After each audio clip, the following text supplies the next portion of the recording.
Sternberg. Thank you, Audit Committee. Good morning. I'm back to continue to document my concerns about the bar's refusal to investigate misconduct. I just spoke at the Executive Committee, so I'm going to continue with the chronology from that hearing. So on July 7, 2019, the day my kids were due back in Las Vegas from visiting their mother in California over the summer, they were not returned. Instead, I got an email from Tristan Aishelman, bar number 278981, explicitly blackmailing me, telling me I would not see my kids again unless I agreed that California had jurisdiction in our child custody case. He also mentioned that he was aware of our agreements, our private agreements, mother and I.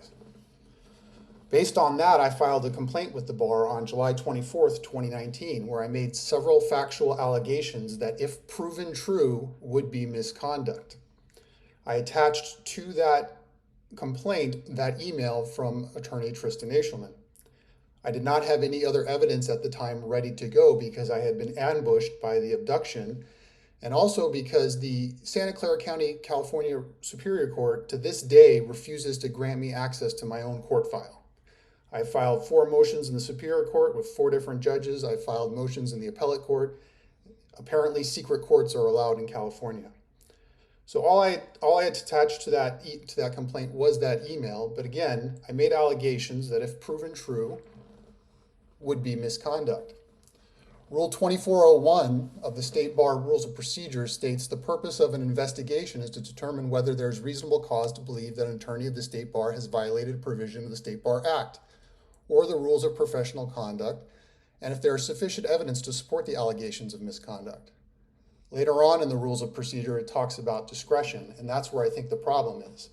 It is clear the culture in the bar is one that says that, well, our discretion is to basically just turn a blind eye on everything and refuse to investigate everything. That's our discretion.